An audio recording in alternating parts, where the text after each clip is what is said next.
This is Michael, the host of the WDYM podcast. You ever hear an episode and want to give your 2 cents? Now you have that option with the text and talk.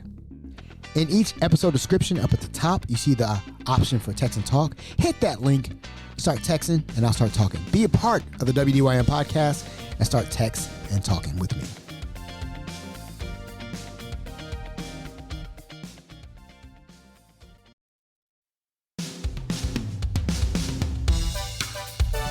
You're listening to the WDYM, the What Do You Mean podcast, Hamilton's #1 podcast. Now sit back and relax. Here's Hamilton's own Michael Gillespie. Welcome to the WDYM and welcome to 2025, everybody. How y'all doing? Hope everybody is doing well. Hope everybody's doing good. And welcome back to the podcast. Welcome back to the WDYM. It's been a long time since I have done an episode, let alone be consistent on here. But I figured now, since it's 2025, now would be a good time to respark the podcast. Because I tell you what, looking at the numbers, yeah, this thing has been dead for a while, and that's all my fault. But also, I'm gonna just keep it a buck, keep it 100. 2024 was rough, and that's what this episode is all about. We're doing a recap of a personal experience of 2024, going through all the highs and lows of 2024 that I could recollect, that I could remember, and then we're going to go from there on to 2025. 2024 started out really, really good, actually. Me and my wife did casino night. We did 2 separate dates going to casino. And we both won money to a point where she still has the money she won from the casino in her purse. And she always wants to show that, like, I didn't win money too. I won money. I just didn't win as much as you did. So that was the start of 2024. From there, it went straight to here. Toilet. Flush that. Get it out of here. That's why I wanted to jumpstart 2025, especially with the podcast. Get that off the ground because, again, I kind of did this to myself, but when you had a year like I did, it kind of shell shocks you. You know, it kind of like throws you in the blender and you don't know what to do. Again, January was great. January was really well. Went on dates, casinos, enjoying, winning some money and everything. And then February comes around, and this is what I do love about the modern day and everything. Technology is great, we always take it for granted and everything, but the thing that I am emphasizing is the Apple Watch. The Apple Watch notified me that my wife got in an accident. Now, in the era of sci-fi and everything, and, back in the 90s, we had, we saw examples of the Power Rangers chiming in, getting chimed by Zordon and everything. Well, 2024, I got notified that my wife's been in an accident. Imagine that. Imagine getting a notification saying that your wife had gotten into an accident. To have her call afterwards saying she's been in an accident is the most terrifying thing in the world to me, right? Again, my partner in life had an accident, and thankfully she was able to walk away from that, still injured. To this day, 2025, still injured because of all that other stuff that I won't mention.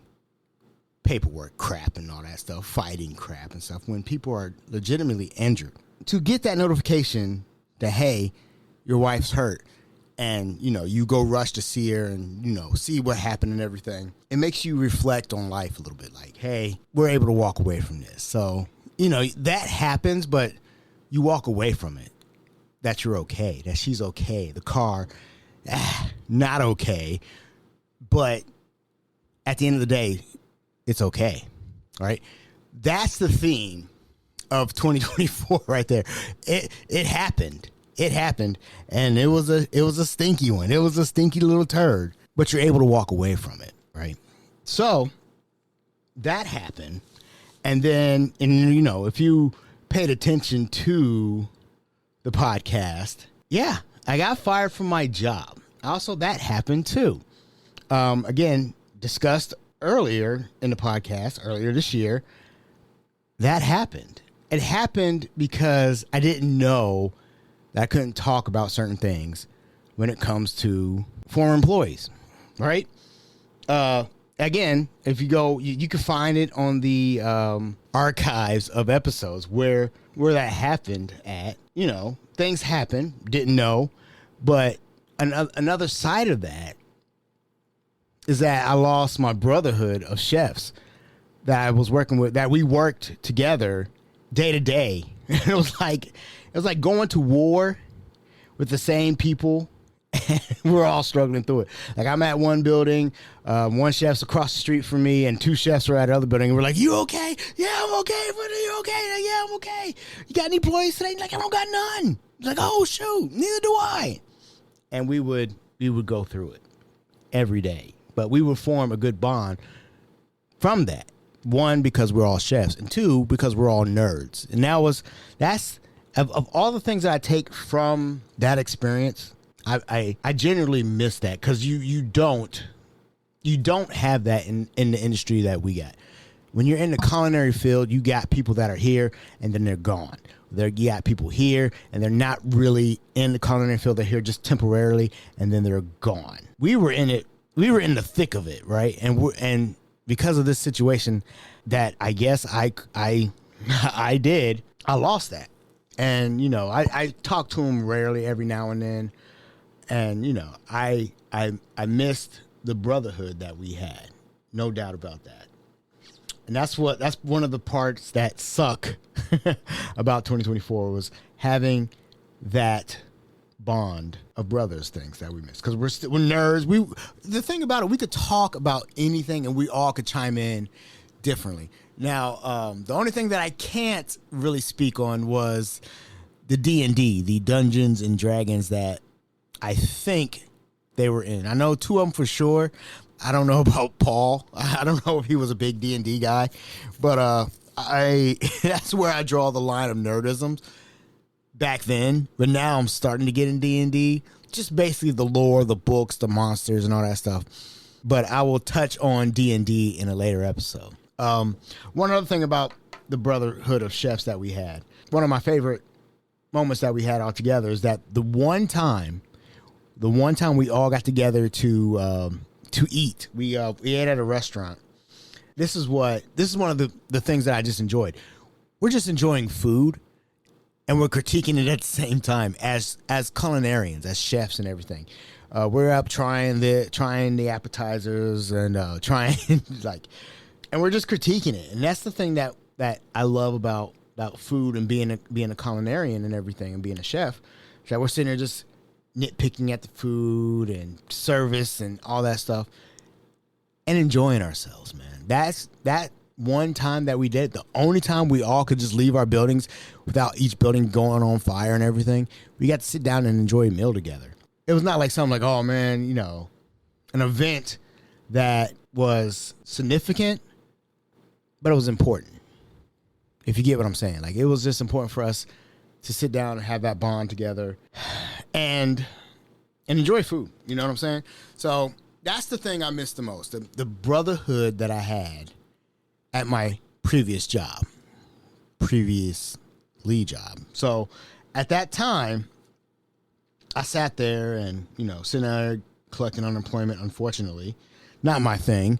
I sit there for a while collecting myself because, honestly, it's devastating to get fired. It's just something that never registered with me as a person who works, that enjoys doing the job. It's funny. Being like escorted out of a building, that it never dawned on me to be escorted out of a building.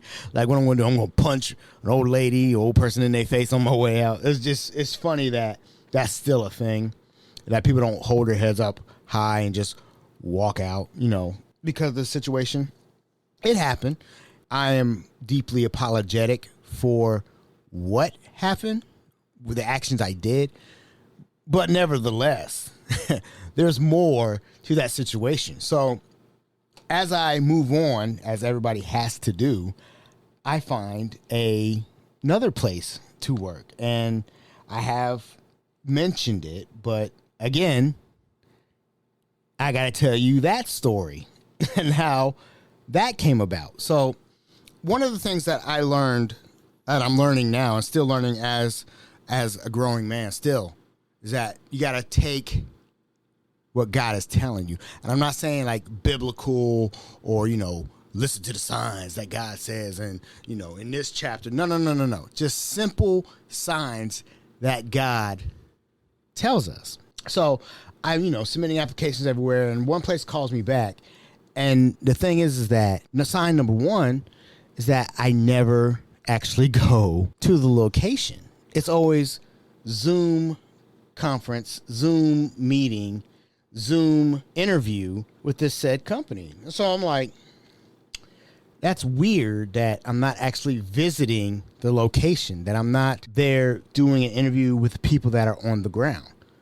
That makes sense to me, right? To do that. It didn't happen. So either way, it's like, they're in need of a chef. I'm a chef. Why not? So I apply there, and they're like, well, before you officially are offered the job, we need to see if you can cook. I'm like, okay, that's no problem with me. I always have a game plan. If, got beef, do this, fish, do this, chicken, do that, simple things. If you're in the kitchen, you know how to cook, right? So I get there. Lo and behold, the whole reason I was fired is at this place, at this job I'm at. And I'm, applying to work there, and the situation is there. That is God telling me, don't do this. But me being me, I'm like, you know what? I can overcome this and, do it. I can do this, right? But in my mind, I'm looking at it, I'm like, what? Bro, what are you talking about, man? Bro, I'm out, man. That should have been my sign to say, I'm out, right? I see this person, the person that's caused me all this drama, so to speak, and she's there.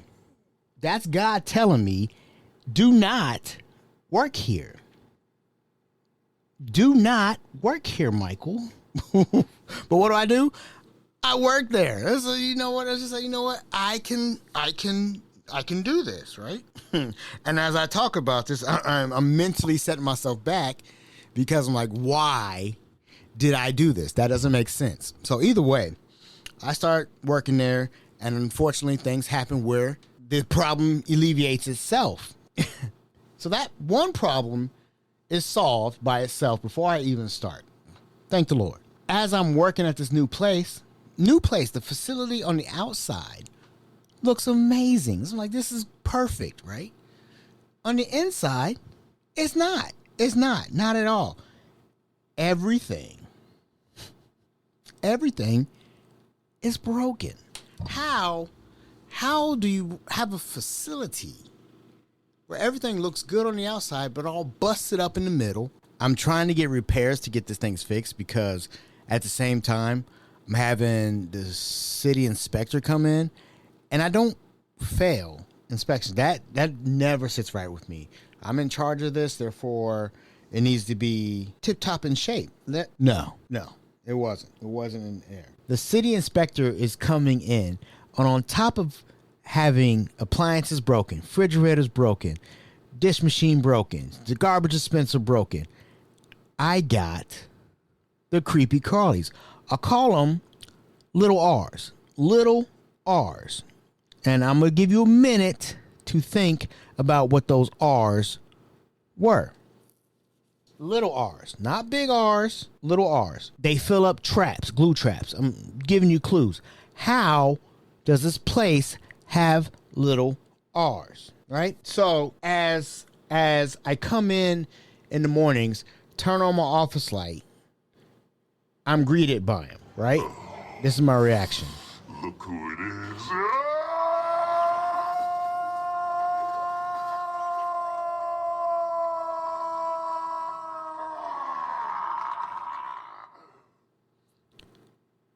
The little R's have invaded my office, and I'm trying to get rid of them. I'm trying to get rid of these little R's. This is it's to a point where it's like, why am I here? I'm debating, why am I still here?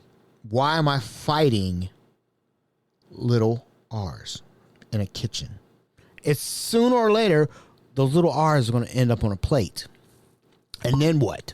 I have to explain to people, what was that? Was that an R on my plate? And then I have to look at it, I'm like, No. no. It's a garnish.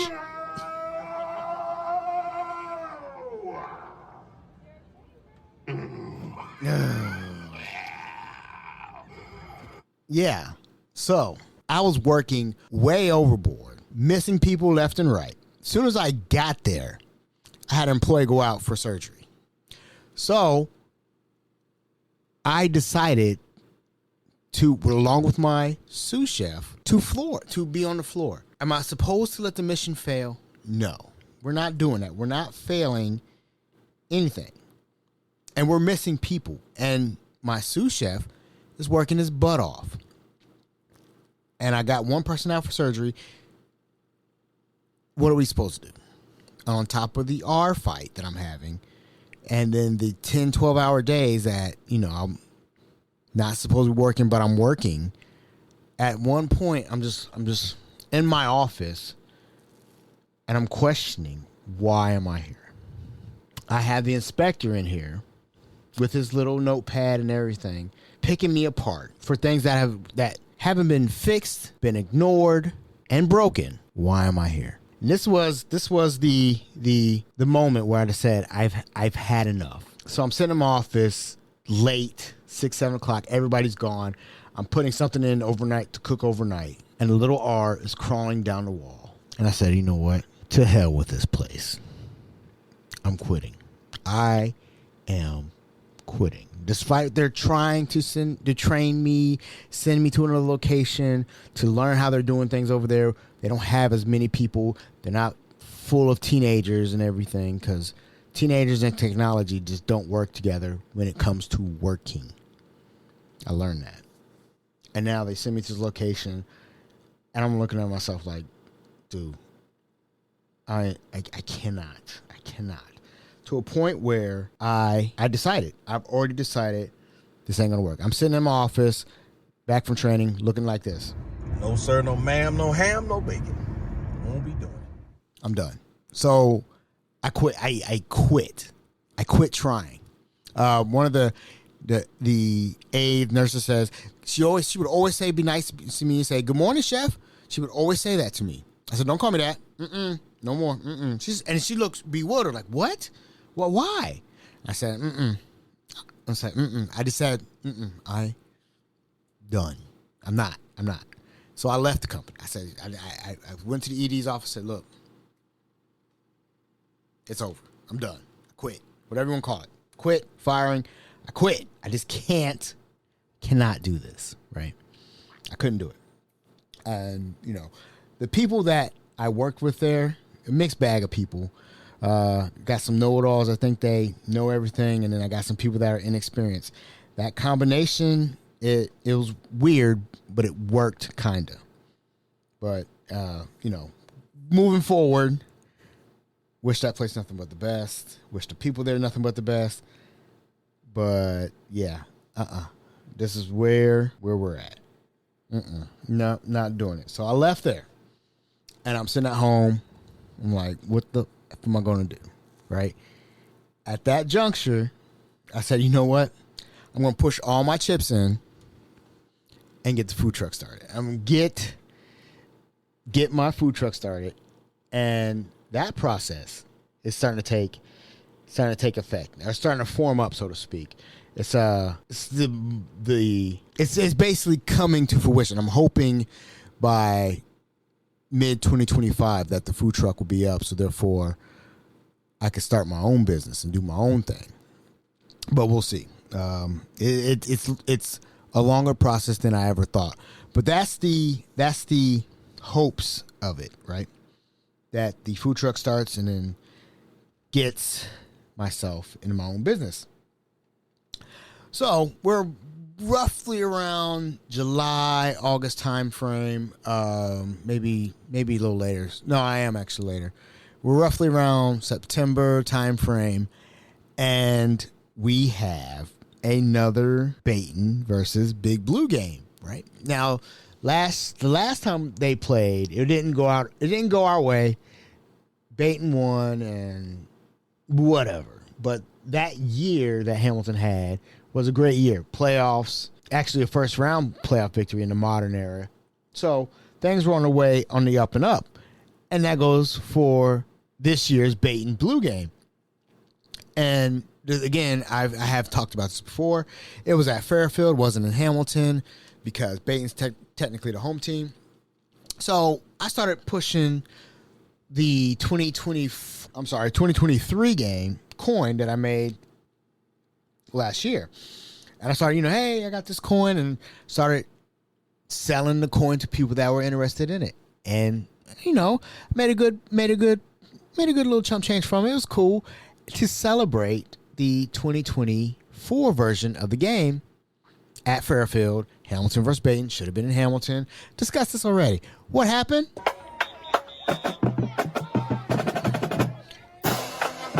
In case you don't know, it's a Big Blue fight song. I'm playing it all. I'm sorry. Not sorry. Hamilton won. Beat them. Soundedly. Now you could tell Baton was young. I don't care. It doesn't matter. It's a Hamilton rivalry that should be played every 3 to 4 years. And Hamilton finally got one on the board, and it was very convincing. First shutout of the series for Hamilton.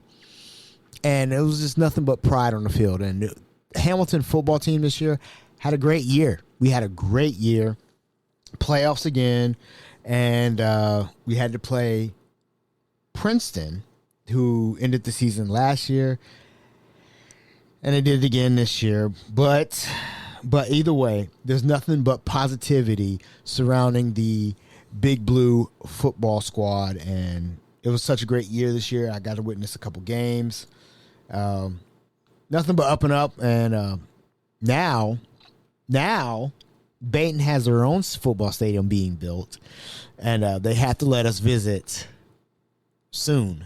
I don't think they got us on the schedule for next year. Actually, I think they have Edgewood scheduled for next year. But, yeah, we got to make a visit to the Terry Malone Field and use their field like they've been using our field for the past 40 to 50 years. So that's good. And the latest and greatest from the Everton Football Club. Now, I did have a show lined up for this, as I did one episode of it, the Red Toffees show, but that has been cut to a segment which is starting right now.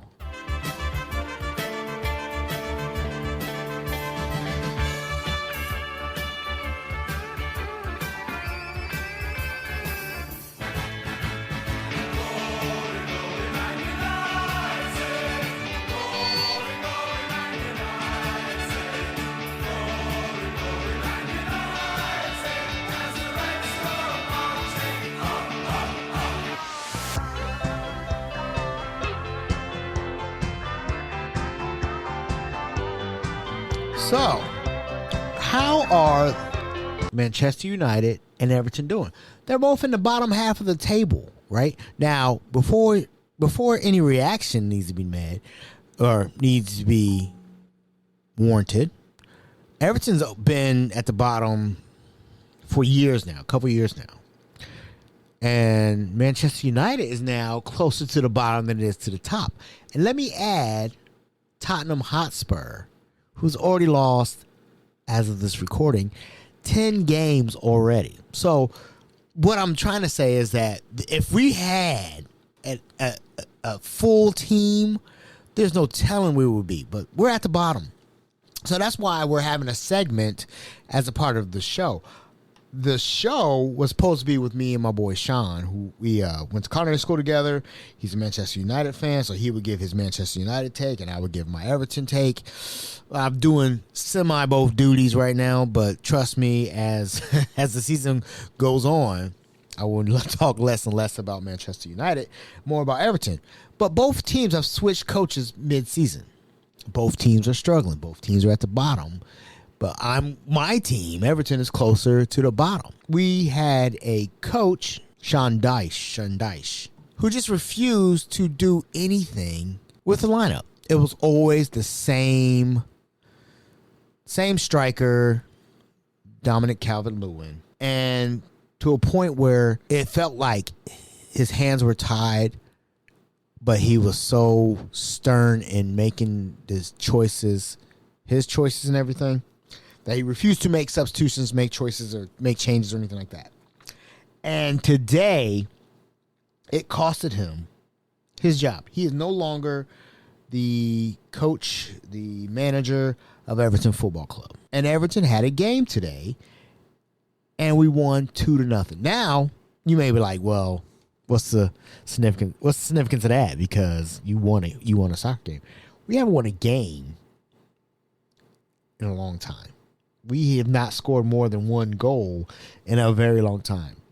Dominic Calvert-Lewin, our striker, the person who's supposed to score, just refuses to score. I don't know if it's on purpose or not, but we'll see. So what's the take from this is that I am hopeful that the season turns around pretty soon, pretty fast, because relegation is not a possibility for both clubs, but definitely not for Everton, because we're about to move to a new stadium and we can't be in a lower division. One of the things I love about soccer, football, is the relegation promotion thing. If you suck, you go down a division, and that'll be catastrophic for Everton, especially moving into a new stadium, because basically we'll lose all our players and everything. So with the manager out, hopefully we get somebody in that is prideful, plays offense, because our defense is we're solid on defense, I think. I mean, you just need to learn how to score goals again. Now, and this brings me back to the years of Romelu Lukaku, Ross Barkley. So when the good years when we had people that knew how to score could score.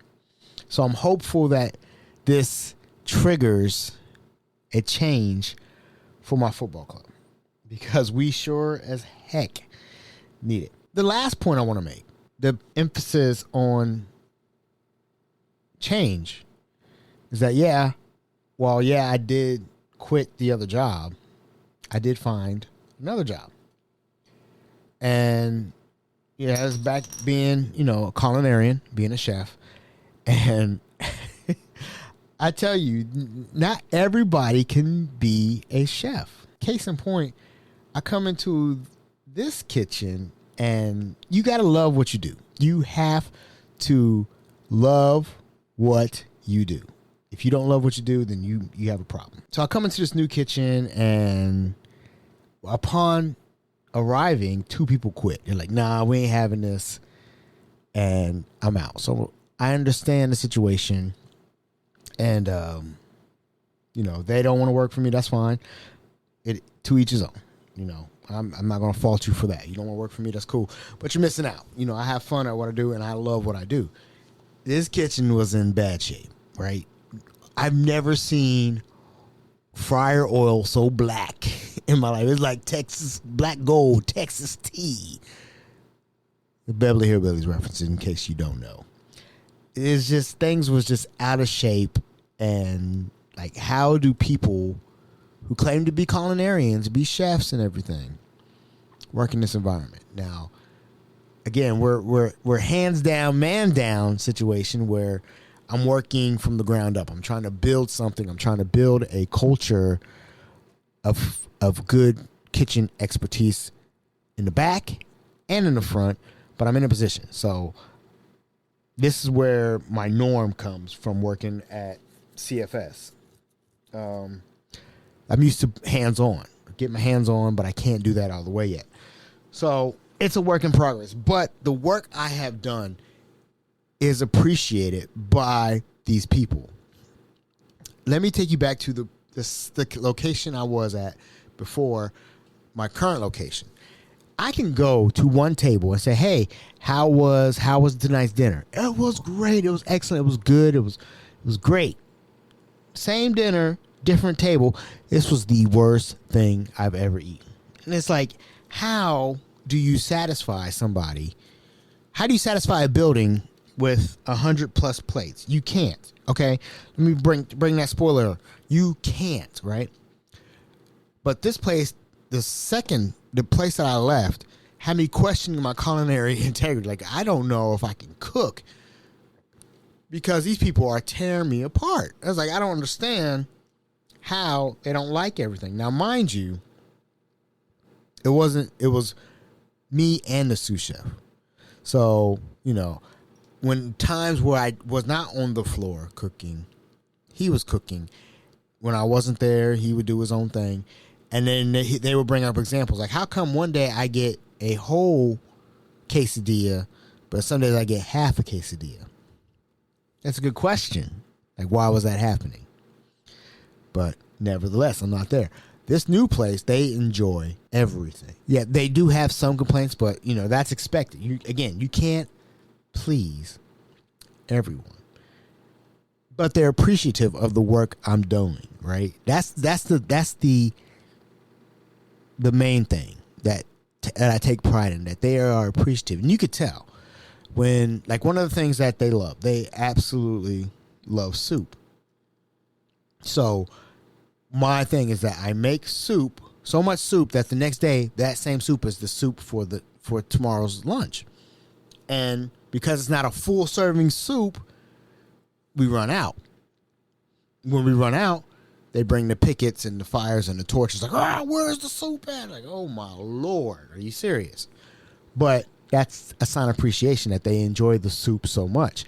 My ED tells me how much they enjoy the food, and it smells. One of the things that cracks me up, one of the people came in and was like, "Oh my God, this kitchen smells like a kitchen," and she was so excited about it.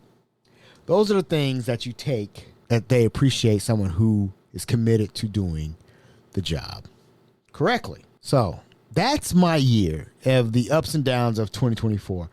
I'm really looking forward to 2025. I got a lot of things to talk about, and I'm going to touch on them. I promise you that. But the challenge for this, oh man, I'm forgetting one thing. I'll talk about it later.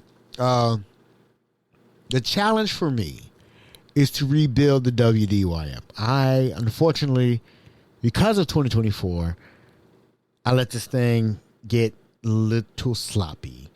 And basically, as you could tell, it laid to rest for a while. But I'm coming back.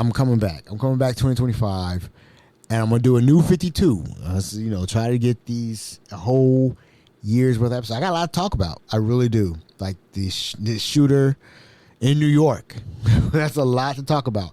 But I had to take this episode and do it personally for me. I'm looking forward to 2025, and as you should too. Right? I'm bringing the WDYM strong, okay? I am. This is the outro, just in case you don't remember.